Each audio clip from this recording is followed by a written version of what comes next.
24 రన్లతో ప్రపంచ రికార్డును చేజార్చుకున్న శుభమన్ గిల్. యాక్చువల్‌గా అది ప్రపంచ రికార్డ్ అయ్యేది ఇంకొక 24 రన్లు కొడితే. ఒకే టెస్ట్ మ్యాచ్‌లో అత్యధిక రన్లు కొట్టిన దాంట్లలో గ్రహాం గూచ్ ఉన్నాడు. ఇప్పుడు 454 రన్లు కొట్టాడు. ఇప్పుడు సెకండ్ ప్లేస్‌లో శుభమన్ గిల్ ఉన్నాడు.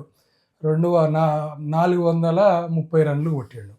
ఇంకొక 24 రన్లు కొడితే గ్రహాం గూచ్ రికార్డును బద్దలు కొట్టేవాడే.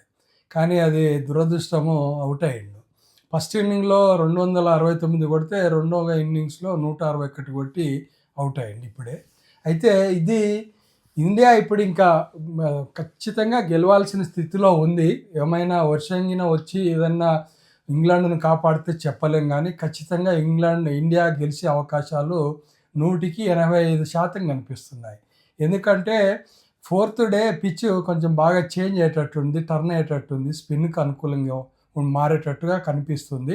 అది కానీ జరిగితే ఖచ్చితంగా ఇండియా గెలుస్తుంది. సో అప్పుడు సిరీస్ సమం కావడానికి అవకాశాలు ఎక్కువగా ఉన్నాయి. ఇప్పుడు ఏంటంటే ఒకటే, శుభమన్ గిల్ రికార్డు పాపము కొద్ది దూరంలో రికార్డు చేయడం ఆగిపోయింది. అదొకటే బాధ. తప్పితే ఇండియా మాత్రం చాలా పటిష్టమైన స్థితిలో ఉంది. ఇది మనకు మన యంగ్ టీంకు, యువ టీంకు చాలా ఉత్సాహకంగా ఉంటుందనేది నా ఆలోచన, నా అభిప్రాయం.